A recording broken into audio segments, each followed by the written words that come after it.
Jannik, well done. How pleased are you with your form in the first week of the AO? Yeah, for sure. The first goal is to go in the second week. I'm very happy to be here again.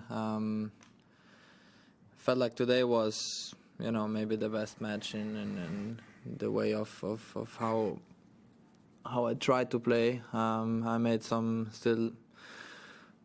more mistakes, but it's okay. I felt like I was hitting the ball a little bit better than in the previous rounds.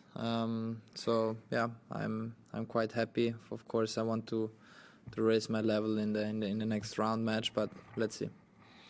English. Just one question. Hello and congrats on your win, Jannik. Obviously, as a top athlete, you have to work a lot physically.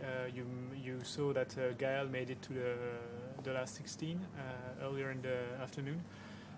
What's his secret, and what is your secret as a top athlete to remain that physically that strong throughout a long career that can span up to 20 years? And do you think you'll be as fit as Gael is when you will be 38? This is a question I cannot answer. I don't know, but for sure, you have to work a lot, especially when you're young to reach, longevity. You have to prevent things. You have to work also very smart. I was someone who, didn't use many weights when I was a junior player or younger than I am now. So, trying to prevent also some injuries. You have to choose the right tournaments, when to play, when not to play. There are many things what come together, but we saw that, also today with Gael, with Novak, many incredible players who are still so fit, with their age, and this gives us also a different point of view.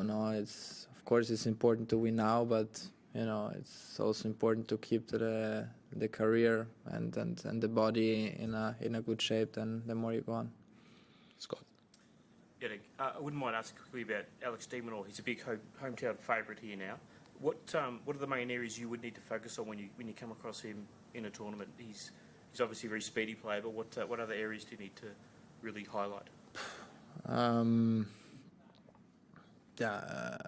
not playing against him yet, so I'm not playing against him. No. But if you want, I can still answer. Oh, I don't mind if you're comfortable. He's a great player, obviously. With especially he loves to play here in Australia. With the home crowd, he gives something extra to his game. He's very fast player, a very solid player. He has improved a lot in the past. In the past years. Serve is getting much bigger. I practiced with him before the tournament, and yeah, it's a great player who always improves. Andrew. Jannik, speaking of your next opponent, we don't know yet, but I'm just curious what the different challenges Kecmanovic and Holger pose when you face them. Yeah, Holger I know slightly better. We always had tough matches in the past, so let's see what's coming. For sure, he's someone who can raise the level very, very high. So knowing that, I also have to raise my level. If it's Minaur, I know him slightly, a little bit worse in a way, because I didn't play so many times against him, but whoever is going to be there, it's deserves to be there. It's going to be a tough match, and then we see how it goes. Last one in English.